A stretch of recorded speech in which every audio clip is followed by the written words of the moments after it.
I am robot AI. I will diagnose if you have myocardial infarction. Beep, beep, beep, beep. What would you do if your mom went to the hospital, chest pain, and a robot comes in and goes, I'm going to diagnose and treat your mom?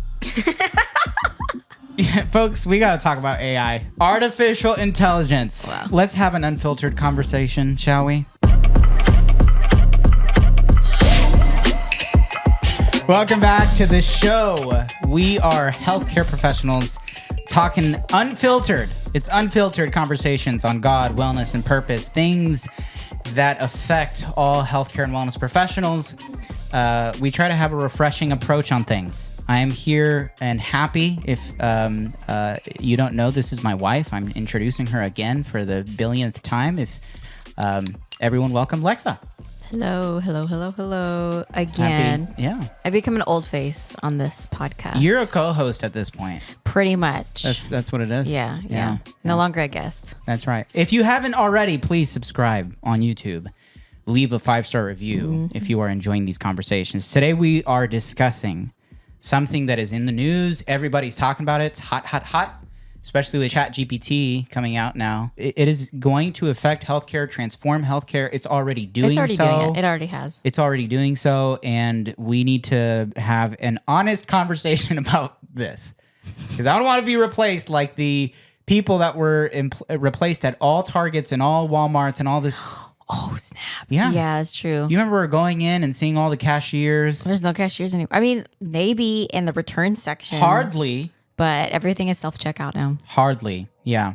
Before we continue, we are doing our first giveaway. We are giving away a 40-ounce Stanley Cup. Yeah. Let me put the clap. Keep singing until you put the claps. Woo. There. Finally. We need to get a producer. Yeah, sad. That was this right here. bad. We didn't want to unwrap it because we felt like it's fun to unwrap stuff, and I don't want my germs to get all over it and stuff. So this is sterile. So we're not going to open it here, okay? 40-ounce Stanley Cup. It's like cream colored. We're going to include an image of what it's going to be. And that's not all, folks. We also are giving away a wireless phone charger. Yes. Stand. From Anchor, which is fantastic. And there's a special feature. What's the special feature? The special feature is that it also can charge your earpods. Yeah. So it's fantastic. It's lit. Looks cool. If you're there on your nurse's station or doctor station, wherever you are, you can have this wireless Anchor charger. Put your phone on there to be ready to go at all times. I have one. It charges super fast. We are not sponsored, but I have one, and I wanted to give some high quality stuff because we don't give trash. We don't get trash in this podcast, in this company. We don't give trash out. We give high quality stuff because we care about our people. Yeah. I mean, we're starting to because this is our first giveaway. So anyway, stay tuned till the end of the episode to find out how you can win. That's right. We're going to give you the things that you have to be eligible to win. There's certain things that you can do. So we're going to talk about AI. We recently came across some videos and some articles that we want to talk about. And the first thing that we have to address is, what is AI? What's AI? Artificial intelligence encompasses the techniques used to teach computers to learn, reason, perceive, infer, communicate, and make decisions similar to or better than humans.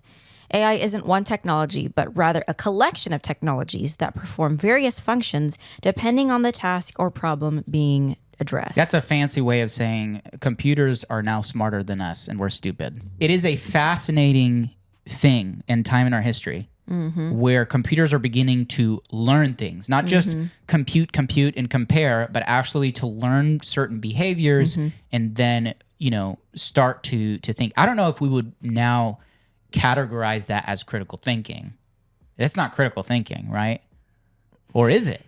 I think AI can learn to be critical thinking. That's some wild stuff. For sure. So AI models can definitely think on their own and develop a way to arrive at a conclusion that informs patient care. Yeah. You know, Can you imagine just like, I don't know, like when you think of nursing practice or doctor practice or any other healthcare professional, think right now, is this even possible in your field? Well, we're going to be looking at a few quotes from a article from the World Economic Forum, 3 ways that AI will change healthcare by 2030. The 3 ways that AI will change healthcare by 2030 is number 1. AI-powered predictive care. We'll go into each of these. Number 2 is networked hospitals and connected care. And number 3 is better patients and staff experiences. AI-powered predictive care. This there's a quote here that says AI and predictive analytics help us to understand more about the different factors in our lives that influence our health, not just when we might get the flu or what medical conditions we've inherited. Listen closely, but things related to where we are born, what we eat, where we work, what our local air pollution levels are, or whether we have access to safe housing and stable income. The information that is plugged in can be taken by AI and predict with that information your health outcomes. Okay, we're not talking about genetics anymore here. We're not talking about the probability of whether you had, a grandpa with, because these are questions that we ask in healthcare. We're talking about things like the air pollution level where you live. And not just that, but where you were born, what you eat, where you work, safe housing, stable income, all these things. It's going to be able to take all this information and be able to predict your health outcome. Yeah, so those things are called the social determinants of health, like those pieces of information that AI would put together to figure out if you're more at risk for illness. And that's the World Health Organization calls it social determinants of health. Yeah, and somebody out there is going to be like, oh, well, we already do that. I could tell you someone who has, doesn't have safe housing and stable income, they're going to have poor outcomes. Yeah, you don't understand what this is saying. Okay? Okay, what is it saying? This is saying that you can take multiple different things at different angles, okay? And AI can learn not just if you will have a quote-unquote good or quote-unquote bad health outcome. It can actually predict what kinds of things, right, you are more likely to get, which would take years. Of course, humans may be able to find this, but it would take years. Yeah, it takes time for somebody to look at you. Millions of dollars. Take the information about your health and put it together for this like nice, neat package of this is what you must consider. These are your health issues that might come up, and this is what you should do about it. Yeah. Like that's what we see doctors doing. Here's my first concern.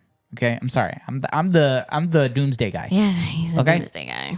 My first concern is, wait, I'm gonna have to give AI this unknown glob in the sky. What? Right, the cloud. Okay. I'm gonna have to give my information of where I live, where I eat. Bro, you already do that, okay? Who of all of us have Apple phones? I'm gonna give all of that information. You're already giving it to Google and Facebook and Instagram. I don't want my information out a bunch there. Of stuff. And I don't know, it just makes me uneasy that all this information is just gonna be just handed over, to whatever AI is. And people are like, oh, it's unregulated. It's regulated. It's regulated somewhere in some shady place in somebody's basement. Okay. Someone's regulating it. Don't spread misinformation. I'm just saying. Another way that AI is predicted to change healthcare by 2030 is networked hospitals or connected care. Instead, in 2030, a hospital is no longer one big building that covers a broad range of diseases. It focuses instead on care on the acutely ill and highly complex procedures, while less urgent cases are monitored and treated via smaller hubs and spokes, such as retail clinics, same-day surgery centers, specialist treatment clinics, and even people's homes. So the focus is no longer, we're just going to do all the healthcare in the hospital. Basically, hospitals are going to become these massive ICUs. That's what it sounds like. ICUs and surgery centers. It's basically what it's saying, because all of the other things, like you won't have med surge on the floors. You won't have these other kind of low level recovery. I can imagine like a hospital. This is something I'm actually excited about, because you won't have this massive building that costs hundreds of thousands of dollars with so many beds on it. Like, I'm sure that Like we're still everybody gonna have rushing to that. the hospital for little things. Right. I think I would love to see AI help in the sense that, look, you legit don't need to go to the hospital for this. Yeah. In fact, the hospitals, maybe recategorizing hospitals in people's minds in society as a place where you go to get acute care stuff. Like, you can go over to maybe a small urgent care. You can go to a clinic, an outpatient center for all of these little things that people rush to the hospital for. It is very, very expensive. So maybe this could be a good thing that could help people to save money. That's what it talks about. It says, as well as using AI to spot patients at risk for deterioration, this network can also remove bottlenecks in the system and ensure that patients and healthcare professionals are directed to where they can be, or where they can best be cared for, or where they are most needed. The glue that binds this network together is no longer location. Instead, it is the experiences of the people it serves, which brings us to the third big difference in 2030, which is better patients and staff experiences. When I read this, better patients and staff experiences. Yeah. Well, it has to be how? kind of, right? this is a prediction, right? Right. It tries to go into detail about how it's going to improve, what's going to be better. It says learning from every patient. Basically, we were talking about machine learning, and it's saying by learning every patient, every diagnosis, and every procedure. So computers are going to begin to learn patients. That's kind of wild. Learn diagnosis or diagnoses. Learn procedures. Okay, we don't have now. I just cannot imagine. You know how many grueling years doctors have to go to try to learn the different procedures, the different material. I was talking to an orthopedic a resident friend of mine, and he's talking about how right now he's learning all of the different materials that they use and different options that they use for a knee replacement or a hip replacement, I think it was, and how he has to learn, the history behind why they used this material versus this other material, or what benefits they would use this material over another one. And I'm thinking to myself, like, now when I read this, is AI could learn all of these things in a couple minutes. Yeah, and find what's the best use of material for this particular patient. Yeah. Would you need a doctor at that point? You would, I think. Yeah, of course. It shouldn't be replacing the doctors. I think the whole point, or at least this is what they say whenever they tell us that AI is good. They, meaning all the scientists and people developing, is that it's meant to help. It's meant to be a resource and speed things up rather than replace. Sorry, I just bumped the microphone with my chin. That's okay.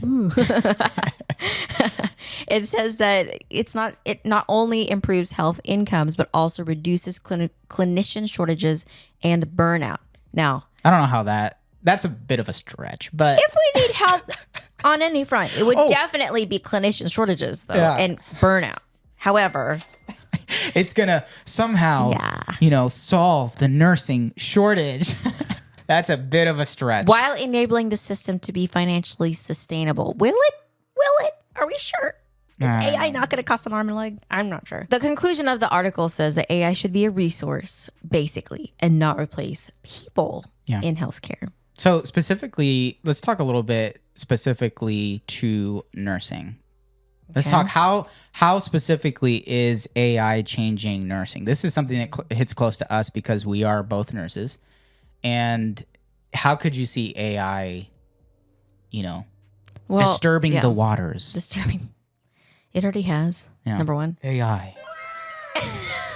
Go ahead. Well, so this is another article. So now we're going to a second article that we want to kind of review. So it's called, literally, How Artificial Intelligence is Changing Nursing by Nancy Robert, who's a PhD. She has her BSN, so she's a PhD in nursing. That's really cool. Basically, we already have AI in nursing. Like currently, we were talking about how somebody predicted it would use data, compile it, and then predict which people are most at risk, which people are higher risk of deteriorating. Well, already it's being used. Yeah. Okay. The article talks about the Rothman Index that one hospital uses to compile data and then use it in algorithms to predict which patients are at highest risk for decline, triggering earlier intervention, which is great, right? Sometimes, unfortunately, things are missed. Sometimes some people present with non-typical symptoms of an illness and then they get missed or they don't get treated with the best thing, for their issue because we don't know what it is yet. So in this way, like even the hospital I currently work at uses a deterioration index, which apparently is the use of AI to collect data, to collect patient vital signs, their information of their hospital course. Inputted by actual people though. Yeah. It doesn't, yeah. Right. And it's used by the clinicians in the hospitals, in healthcare already. So listen, AI is already changing nursing. Yeah, it it's already already- has. yeah. It hasn't made a big change. We were just talking about how, well, in the ICU, everybody's deteriorating. Okay, I don't need an index score to tell How me. helpful is that going to be? It's like if you're right there doing compressions, and then, the deterioration index is high. Patient has a high prediction of going under Yeah, in it's like, 3 bro. hours, and you're like, no, No way. I'm literally pushing epi right now.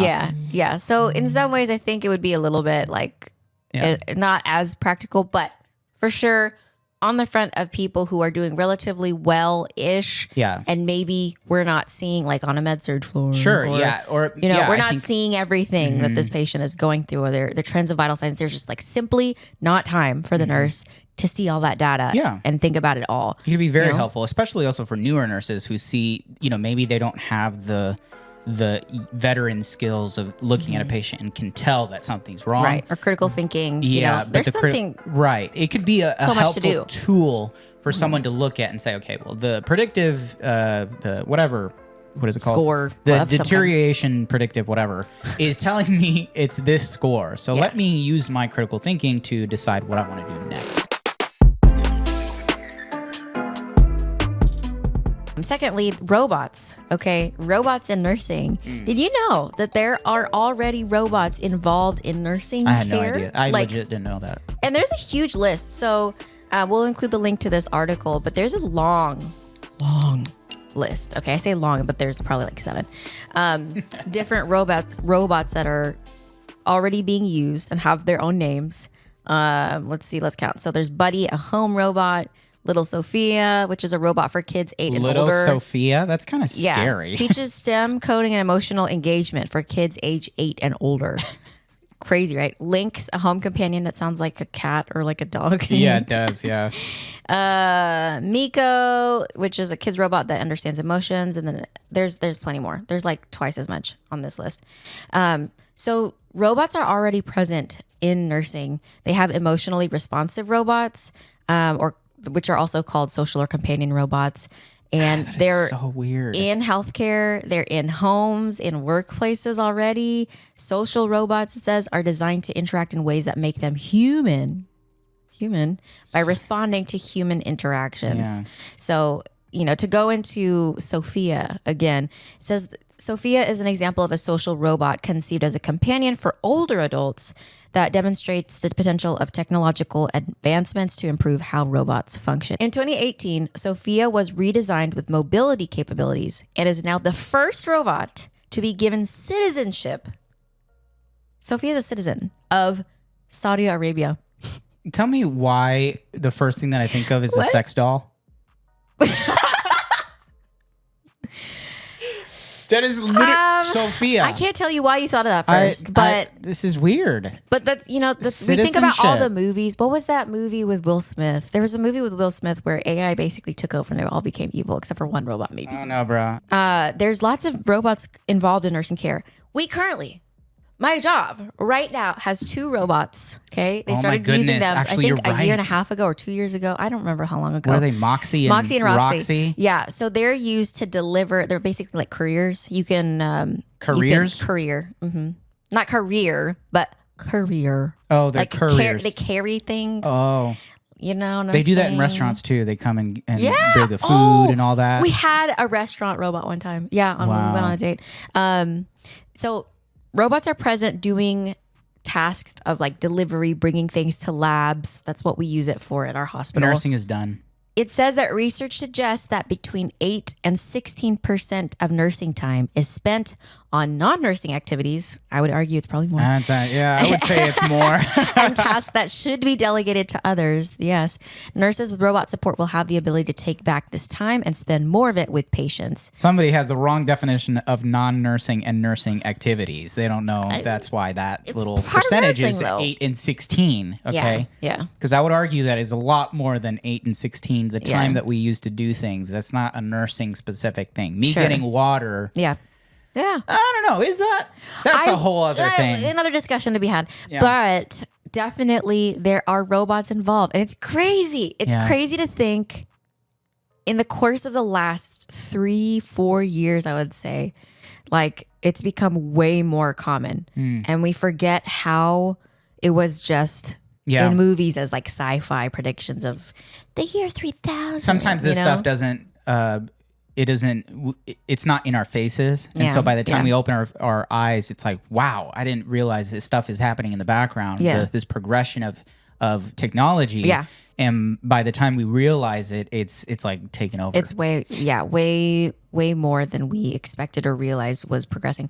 And it's crazy to think like, we imagine AI as like evil. Yeah. They're going to take over the world. Yeah. Or at least that's what we've been used to, we're used to seeing in media and movies and shows and whatever is AI learning too much, thinking it's a human and becoming evil and taking over the world. But honestly, I'm quite optimistic about after this. all your doom and destruction talk? No, I think so. I think maybe it has the potential of going way too far, right? But I think that if used appropriately, AI is very exciting. Sure. It's very exciting. It's already part of what we're doing. Exactly. If we're just accepting it. It does increase the efficiency of data processing. And I think it can make the experiences, at the hospital or even just the way that we manage medications, high-risk medications or treatments and all this stuff with much higher accuracy. Yeah. The hesitancy that I have is more about information, privacy, and also, are we going to be forced into this world of having our information that is private exposed to the cloud and accessible to everyone? Yeah, we're already at that point. Yes, I get that. We're using computers and phones and all this stuff. Yeah. But there's still this, I don't know. I just still feel just reluctant to just go, oh yeah, AI is the best thing on earth. Yeah. Let me just freely give all of my information and all of this. That's the part. And how is it regulated? Who decides what answer is going to kick it back and all this stuff? And at the end of the day, it's like AI developers are the people who are investing all their time into figuring out what works, what doesn't work. Yeah. They may have help and aid from a professional, like a doctor like a healthcare professional or something like that. But it's just like you can't help but wonder. There is something that we saw on Vice News. It's a video that we saw that says this AI is beating doctors at their own game. And so this is where I'm actually excited about this because this how many of us nurses can relate, have had a patient go through some kind of x-ray or something and we haven't seen the result of the x-ray. And there's just long, the patient is going, especially in an urgent situation where the patient is crashing and you take a picture of the, I don't know, like what's it called? A central line, and you need to determine if it's in the right position, all this stuff. And some hospitals will have these regulations where you can't do it. It's middle of the night and you can't start pushing meds through the central line unless it's determined. Verified by chest. Verified through chest, all this stuff, right? And this particular video is centered on x-ray and how particularly pneumonia is being diagnosed at a better rate or a higher percentage, like more accurate than a team of doctors. Let's watch this. Let's watch this video.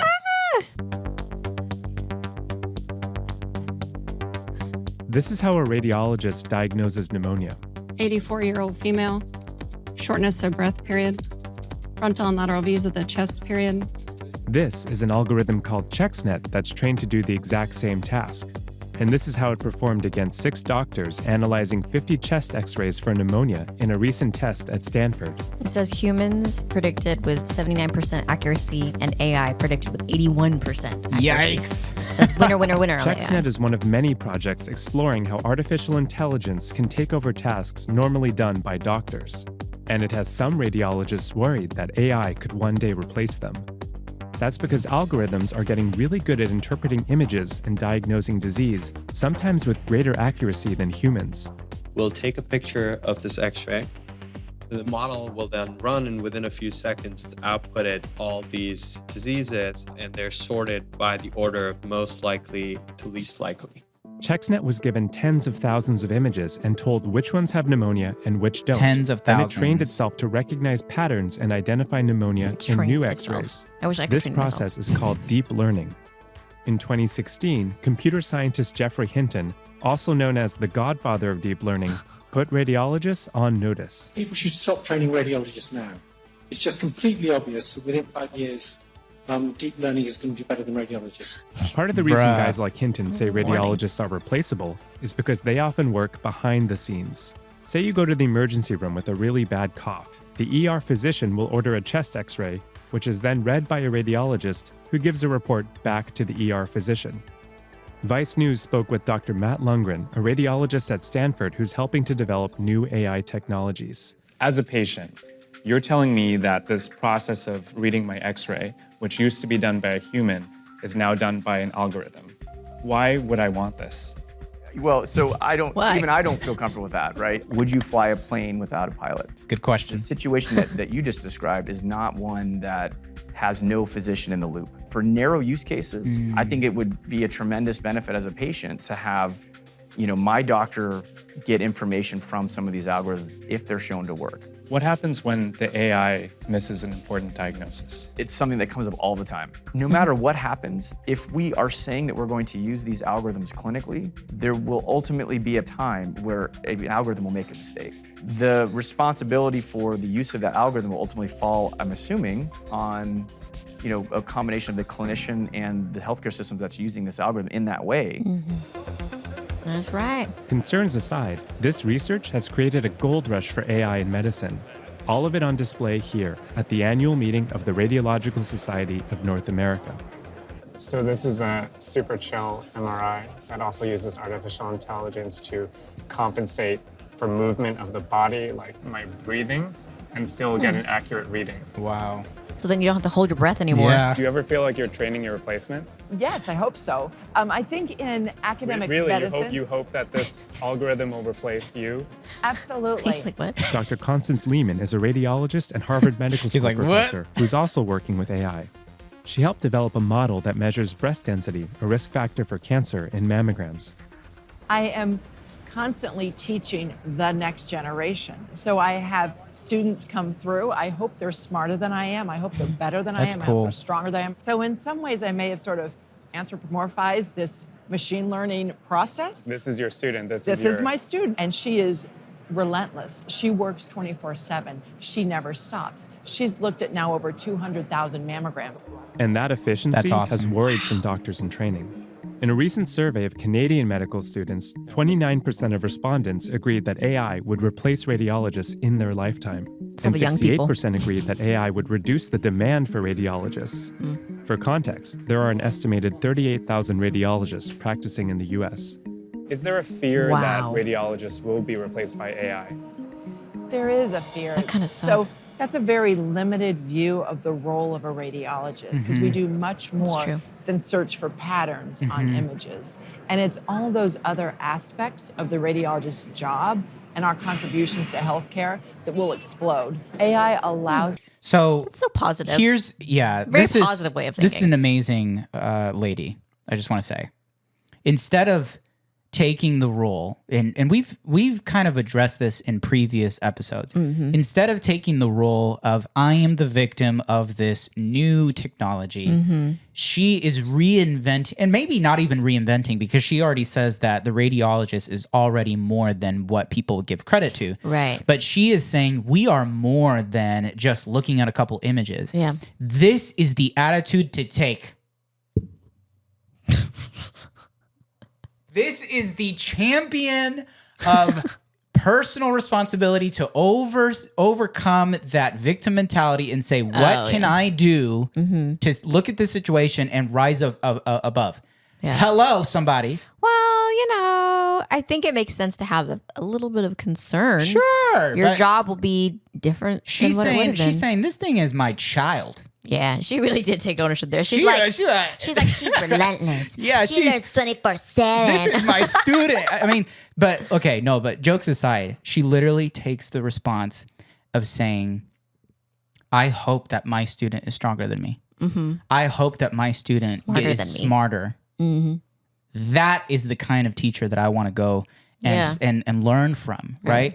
And so with all of this happening, I'll let you finish. I'll finish the video here in a second. But I'm just saying that this is the attitude that we have to take also as nurses to say, how can we rise above and learn how to maybe hone in more skills if needed, and know that the heart of a nurse is something that AI will never be able to duplicate. We'll talk about that as we close, but let's keep watching. Is to expand our impact and expand access to people worldwide. AI researchers say it will make radiology more accessible, lower costs, and save critical time in emergency care. But not everyone is convinced that the revolution is imminent. Dr. Paul Chang of the University of Chicago thinks AI will change his field, but cautions against all the hype. We're seeing this gold rush right now. There are a lot of startups here promising to bring AI that'll revolutionize medicine. Right. How much of all of this is just hype? Do you want me to be nice or do you want me to be honest? Wow. Honest. Honest? Most of it. But that's understandable. That's the normal process of this hype cycle that we always go through. In the gold rush, everyone went west thinking they could dig for gold. Most of those people failed or literally died. We have the same idea. We get seduced by use cases or applications. What will happen at the end of the day is we will learn to appropriately consume artificial intelligence to hopefully add value to our patients. I actually think the work that Stanford is doing is actually going to be helpful, and eventually we will use it, not because it outperforms me, but it's going to augment me. I think that's a very positive way of looking at it. That's a good way of looking at it. I love what he said there. Yeah. Also a positive way of looking. Maybe she was a little too hype. I don't know. But the point of all this, and this is what I want to close with, is AI will never replace a human being. Mm-hmm. We are creatures created by the divine. Mm-hmm. And that causes us to have a spiritual aspect to us. Mm-hmm. We are emotional. We are spiritual. And even though a computer can look at a code of ones and zeros and start to learn certain things, there is no way to replicate the feeling of love, the emotional response to a circumstance or a situation, to feel anger or to feel sadness, these emotions, even the negative ones. AI is not able to do that. And I don't know if somewhere down the road, people are thinking, oh, maybe that we'll be able to replicate even emotional responses by computers and stuff. With all the emotional support robots, I feel like that's the goal. Right. And so, but the point even further is the spiritual connection that we have to a creator. When God created man, and yes, I'm going spiritual here. When God created man, he created man and woman in his image. He did not create a computer in his image. He did not create devices and these things. And so we're able to, we as humans are able to manipulate and create a technology that better serves maybe our life and brings benefit and blessings and stuff. But we will never be able to create life in the same way that God created us, right? Something out of nothing. We may be able to reproduce life. That's what we do when we have children, right? That kind of thing. But we are not able to produce something out of nothing. And that's what I think that, we won't be able to duplicate. So I want to encourage you to look at this whole AI situation, all of this stuff in a positive light. And, maybe there's some fear behind it. Maybe there's some excitement behind it. But through all of that, choose to rise above and say, how can I make the best out of the situation? How can I use these tools now to glorify God in my profession and in my community, and to remind yourself that you will never be replaced. You as a creature and as an image bearer of the creator of the universe will never be replaced. So that's just an encouragement and a challenge for you to take that to heart and spread that positivity to your patients and your coworkers. Back to our giveaway, which is the 40-ounce cream-colored Stanley Cup and a wireless charger from Anchor. If you want to win these items, we're giving them away. To enter the giveaway, you have to do 3 things. What are those 3 things, Lexa? So you must, number 1, please go to our profile on Instagram and follow Nice Veins Bro. Number 2, you are going to like the giveaway post. And number 3, you're going to tag 3 friends in the comments so we can share this information. We can share the podcast with people, our Instagram, and get people to win a good 2 prizes. That's right. So enter the giveaway. We're really excited about this. Is the first one we've done. And we went all out because, like I said, I own one of those chargers. Yeah, and I've seen those Stanley good. Cups, and they're really good. And I want to give something that's valuable to you, not some cheapo Some thing. dinky stuff. No, I don't even have a Stanley Cup. So you guys are coming before his wife. Whoa. Attacks. No, I love it. Just kidding. I don't need a Stanley Cup. All right, so I'm excited for you guys to win that, have the possibility of winning that. So share it. Also, I just want to encourage you again to share this podcast, share it with somebody. Yeah, we want to grow this podcast to larger and larger audiences. So do us a favor, leave a 5-star review, comment below, subscribe on YouTube if you're watching. Remember, again, I always say this, remember to be a positive force within healthcare and in society. Que Dios me lo bendiga.